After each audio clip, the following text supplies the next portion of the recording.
Seria um ativo relacionado ao mundo dos videogames? Ou seria um ETF relacionado aos jogos eletrônicos, aos eSports? Não, pessoal, Game 11 é um fundo imobiliário de papel que me foi apresentado por uma aluna minha da mentoria. Eu já vou falar um pouquinho sobre a mentoria daqui a pouco. Mas ele me foi apresentado nesse fim de semana, que eu fiz a análise da carteira dos alunos, e essa aluna, ela tem o Game 11 na carteira. Eu nunca tinha parado para analisar esse fundo imobiliário, e ela pediu para eu fazer um vídeo analisando esse fundo imobiliário, que é o que eu vou fazer hoje. E ele me trouxe várias surpresas que eu quero mostrar aqui para vocês. Bora pro vídeo.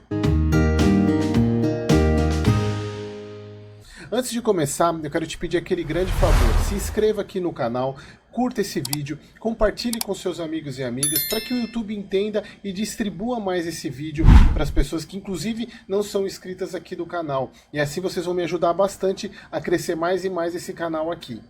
E aproveitando, pessoal, quero falar da segunda turma da Mentoria Liberdade é Logo Ali com fundos imobiliários, que eu vou abrir as inscrições no final agora de outubro. Eu sei que a gente ainda está em setembro, vai demorar um pouquinho porque eu estou fazendo um bônus para essa segunda turma, que é a gravação de um módulo específico sobre investimentos internacionais. Os alunos da primeira turma me pediram isso, falaram: Eric, a gente já sabe como que investe em fundo imobiliário agora, a gente já conhecia um pouco de ações, mas a gente também quer proteger o nosso dinheiro tirando ele fora do país. Então você pode ensinar a gente. Então eu fiz um compromisso com eles, que é o que eu vou distribuir para a partir da segunda turma. Obviamente os alunos da primeira turma também vão ter acesso a esse módulo, e é um módulo, basicamente um módulo curso. Eu estou fazendo ele separado da mentoria. Obviamente os alunos que se matricularem na mentoria vão receber esse módulo totalmente de graça, mas eu vou vender esse módulo também porque está ficando tão bom e está ficando basicamente um curso de investimento internacional. Então se você tiver interesse em participar dessa segunda turma, tem um link aqui embaixo na descrição para vocês fazer a pré-inscrição, porque vocês vão receber no e-mail, quando eu abrir a inscrição, um baita cupom de desconto, somente quem se inscrever aqui embaixo, tá bom? Bom, então agora vamos pro vídeo, pro Game 11. Então, pessoal, como eu estava falando para vocês, o Game 11, ele não é um fundo, não é um ETF de games, ele não é um fundo de games, ele tem esse nome exatamente porque é um fundo da gestora Guardian. Olha só, o nome do fundo é o Guardian Multi-Estratégia Imobiliária Game 11. Pessoal, assim, antes até de entrar, eu gostei bastante desse relatório. Fazia tempo que eu não vi um relatório tão bom. Assim, eu já até adiantando para vocês, eu não invisto nesse fundo, pretendo, assim, eu não vou investir ainda, mas quero acompanhar de perto, porque vocês vão entender durante o vídeo os motivos do porquê. Mas eu acredito que esse fundo ainda pode surpreender muitas pessoas. Como vocês podem ver aqui, o patrimônio dele é pequeno, é um fundo pequeno, ainda tem 216 milhões, ele tem somente 26 ativos na carteira, sendo 24 CRIs e 2 fundos imobiliários. Aqui é uma parte que eu não gosto. Eu sempre falo para vocês, ele tem taxas um pouco pesadas. Se vocês observarem aqui, a taxa de administração é de 1,10% a 1,15% ao ano, e a taxa de performance, eles cobram taxa de performance de 20% sobre o IMAB5, IPCA, e o início da operação dele foi em setembro de 21. Então é um fundo que começou muito pouco tempo, ele está fazendo 2 anos agora. Então assim, só teve 2 emissões, tem 23 mil cotistas. Então exatamente esse é um dos motivos que eu ainda não invisto. Como vocês sabem, pessoal, eu gosto de acompanhar melhor o fundo, fazer melhores análises, e como por ser um fundo que não tem histórico ainda, eu prefiro ficar de fora, até porque, aí vocês podem estar se perguntando: mas Eric, mas você investe no KNSC, e o KNSC é um fundo novo, mas ele tem a Kinea por trás. A Kinea é uma gestora muito mais conhecida, muito mais famosa, então tem um outro peso em cima disso, mas é um fundo para a gente acompanhar. E tem um ponto aqui da taxa de administração que eles colocam aqui, que é a taxa de administração escalonada sobre o volume do PL do fundo. Diferentemente de outros fundos, onde a taxa de administração é cobrada sobre o valor de mercado. E o fato desse momento, os fundos imobiliários, eles terem... É agora que os fundos de papel começaram a se recuperar, mas se vocês observarem, grande parte dos fundos de papel, o valor de mercado está abaixo do valor patrimonial. Isso pesou um pouco vem pesando na questão das taxas, como a gente vai ver daqui a pouco na DRE. Mas aqui, começando a análise, eles trouxeram a mesma coisa que nos outros vídeos que eu falei sobre, tanto do KNCR, do Canip, sobre a questão da deflação que teve em junho de 0,08 e depois já uma inflação mais pequena de 0,12 em julho.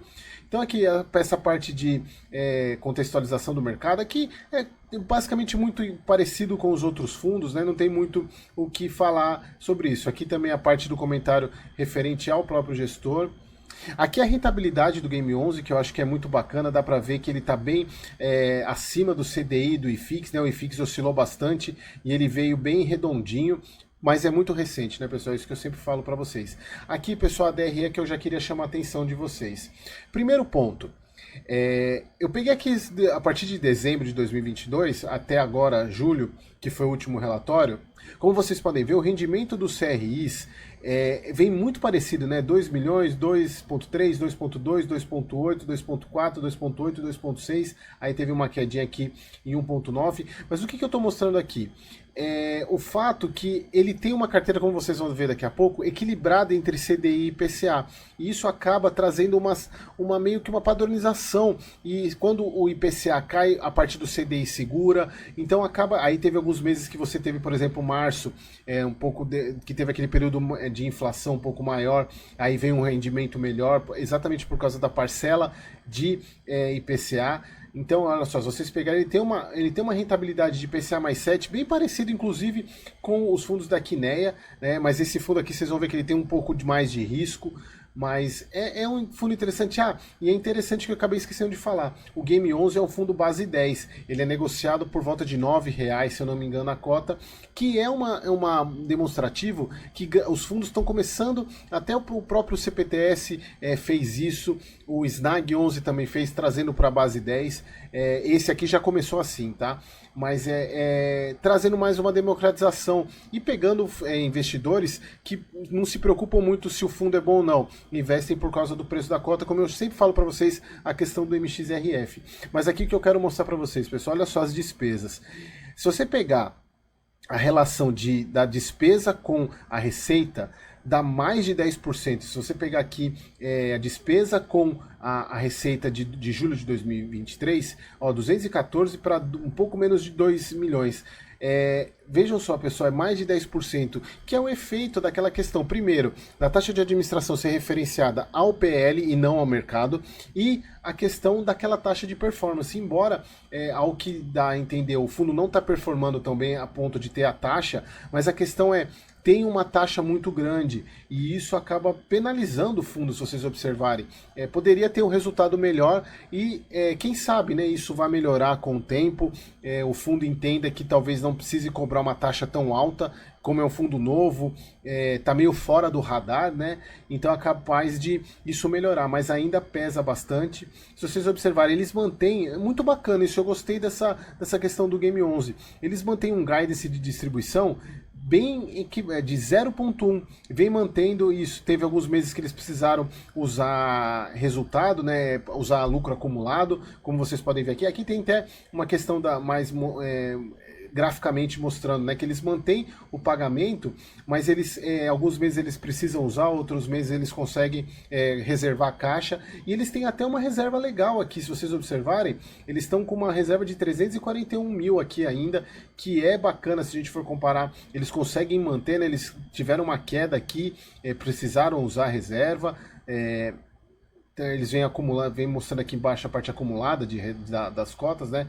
Então, é um fundo que tem essa gestão que eu gosto bastante, quando o fundo ele faz essa gestão de acumular, não distribui tudo, até para poder manter um equilíbrio, exatamente por aquilo que eu falo para vocês, né, pessoal? Porque fundo imobiliário é um ativo de renda, então quanto mais previsível for, melhor para o investidor. Então é bacana isso que eles fazem.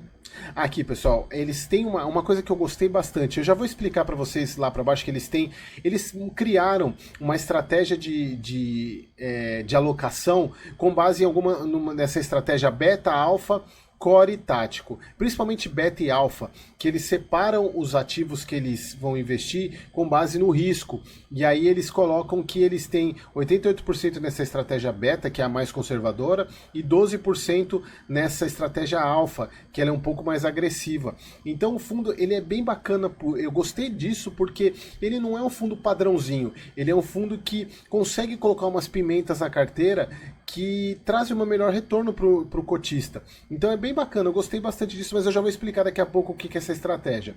Aqui, pessoal, para quem fez a mentoria, eu explico bastante sobre essa questão do que são CRIs corporativos, CRIs pulverizados. Assim, basicamente, o CRI corporativo é aquele que é oriundo de uma ou um grupo de empresas, e o pulverizado é aquele que tem mais de 100 devedores, um CRI com mais de 100 devedores. Cada um deles tem pontos positivos e pontos negativos. O corporativo, a gente está falando de grandes empresas, então você tem uma empresa grande por trás disso, só que se ela tiver problema é o CRI como um todo que tem problema.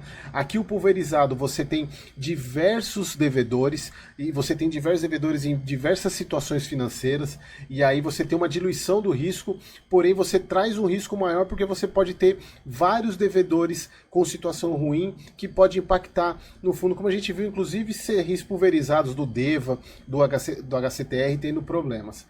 E aqui, pessoal, que eu queria mostrar para vocês também a estratégia de alocação. É basicamente meio a meio. Eu gostei bastante disso. Por mais que tenha pontos positivos e pontos negativos, porque quando você não consegue explorar nenhum dos dois tão bem, como é o KNCR, por exemplo, e o Canip, mas ele tem uma estratégia muito parecida, por exemplo, com o KNSC, que é bem equilibrado nessa questão dos indexadores, e acaba que acaba superando, resguardando o outro, digamos assim. Quando o IPCA cai, o CDI mantém. Agora que o CDI vai começar a cair, a taxa Selic vai começar a cair, a parte IPCA deve segurar um pouco. Então é bem bacana. Aqui na parte de cotas, aqui é muito legal, pessoal, que aqui ele mostra quais são os tipos de cota que o fundo tem, dos CRIs. Na mentoria eu explico detalhadamente o que é cada um deles. Tem um vídeo no canal que eu mostro para vocês a estratégia da caixa d'água também. Mas o que é importante, se a gente tiver mais únicas e sênior são as mais seguras, subordinada e mezanino são as mais arriscadas, ele não tem nenhuma, então é bem bacana, ele tem mais de 74% de única. Aqui a parte, olha que outro gráfico legal, pessoal, eles conseguem mostrar os tipos de garantia, eles vejam, ele tem alienação fiduciária, cessão fiduciária, fundo de reserva e aval 26%, então pessoal, olha só, eles conseguem pegar as garantias do CRI e falar, ó, tem 26% dele tem praticamente todas as garantias. Aí você tem aqui alguns com menos garantias. É muito legal isso, pessoal. Gostei muito. E aqui também os imóveis que são usados como garantia. Tem uma parte que é mista, uma residencial, varejo. Muito legal, pessoal. Assim, eu gostei muito dessa questão da transparência de informação. Gostei bastante desse detalhamento que eles deram. Aqui, pessoal, a questão da localização. Olha só, é muito legal a localização. Eles mostram a localização das garantias. A pulverização dos devedores, olha só, a gente tem pulverizado o Grupo Mateus, MRV, BRF, muito legal, pessoal, assim, gostei muito do que eu vi aqui de termos de informação. Não é um ativo ainda que eu pretendo investir por agora, mas é um ativo que eu vou acompanhar e colocar no meu radar, porque eu gostei muito do que eu vi aqui. Aqui, pessoal, a gente entra na carteira de CRIs deles, vocês vejam, são 24 CRIs e 2 fundos imobiliários. A gente pode ver aqui, pessoal, não tem nenhum ativo, se a gente pegar o máximo aqui, tem um de 8,26 do pé, quase 9%, tem um de 7,84%. Então a gente tem que ficar atento porque a gente está falando de poucos CRIs e com alguns CRIs com um peso muito grande. E se a gente pegar aqui, pode ser que, por exemplo, você tem aqui esses três CRIs aqui do GPA. Por mais que eles tenham pouca participação, mas se vocês somarem aqui, é a mesma coisa dos GPK, do DEVA, do HCTR, tem vários CRIs deles que estão com problema. Então não adianta você olhar um só. Você está vendo aqui que tem mais de um CRI com um peso. Se a gente tem que somar os pesos, né? Porque se esse aqui der problema, todos os outros vão dar. A mesma coisa aqui, por exemplo, você pegar MRV. Se a MRV tiver problema, você vai ter problema com todos esses três aqui, não é somente um. Então a gente tem que analisar aqui, por exemplo, daria mais de 10%. Então a gente tem que ficar de olho, por mais que esse também, inclusive, é um dos principais motivos que eu não invisto ainda, porque é um fundo novo, tem muito pouco CRI e eu achei um pouco concentrado. E se vocês observarem aqui, tem alguns com umas taxinhas mais elevadas, IPCA mais 8, tem um CDI mais 8 aqui, que é o pessoal que eu acredito trazer esse fundo para um grau de risco mais médio, medium risk. Ainda não é um high grade, porque high grade precisaria muito ainda com CRIs muito melhores. E outro ponto também, a questão dos LTVs. Lembra, pessoal, LTV é a relação do valor da garantia em relação ao valor da dívida. Quanto menor, melhor. Então a gente tem alguns LTVs muito próximos de 80. Tem aqui, ó, 73, 72, que é mais arriscado, mas mesmo assim não tem nenhum LTV próximo de 100, o que é bom. Mas assim, eu acredito trazer esse fundo por mais uma característica de mid risk. Mas assim, eu gostei bastante do que eu vi aqui. Aqui, pessoal, olha só, eles mostram o detalhamento de cada um dos CRIs, eles colocam a estratégia, que eu já vou mostrar que está aqui embaixo, colocam fotos, ó, cada um dos CRIs tem os detalhamentos. Gostei bastante, pessoal. Obviamente, eles conseguem fazer isso porque são poucos CRIs. Se esse fundo aumentar, pode ser que não vai caber no relatório, né? Então aqui, ó, o GPA, que eu falei que é do Grupo Pão de Açúcar, do Açaí, a Helbor aqui também é uma construtora bem famosa. Então eu gostei bastante, pessoal. Vamos pegar a estratégia. Então, pessoal, aqui no final, eles colocam essa estratégia deles. Eles separam na estratégia beta e na estratégia alfa.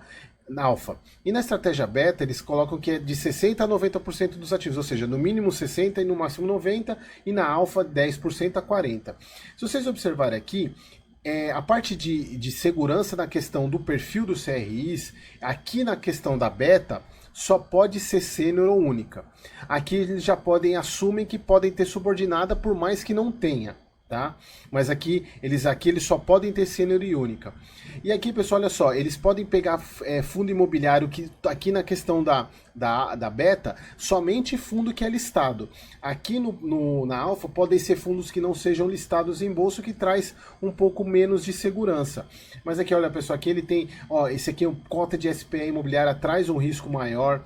Então, pessoal, vejam que é muito bacana isso. Eu gostei bastante dessa metodologia que eles colocaram, porque deixa transparente. Fala, olha, aqui a gente só vai poder ter no mínimo 60% de ativos mais seguros, e a gente vai poder colocar umas pimentinhas aqui. Então eles conseguem trabalhar, dependendo da situação de mercado, a própria estrutura do fundo consegue trabalhar e trazer mais retorno para o cotista. Gostei bastante, pessoal. Então aqui eles falam da questão da quantidade, né? Então eles pegam aqui o objetivo da tese, né? Que é risco comedido, que aqui é a questão da beta e da questão da alfa. Gostei bastante. Pessoal, aqui eles só trouxeram do Galg 11, que é um outro fundo deles, da Guardia. Mas assim, pessoal, deixa eu voltar aqui para mim. Gostei bastante do que eu vi. O relatório gostei bastante, porque é um relatório com muita informação, dá para estudar bastante, acompanhar bastante. Como eu falei para vocês, eu não invisto ainda, não recomendo que quem está começando invista também, porque é um ativo com pouca diversificação, com uma concentração um pouco grande em relação aos CRIs em função do PL, mas vale a pena o estudo e o acompanhamento desse fundo, e com certeza eu vou trazer mais vídeos dele aqui para vocês, tá bom? Pessoal, então, só lembrando, pessoal, que na quinta-feira tem o vídeo de atualização da carteira aqui do canal, tá bom? Então, aquele abraço!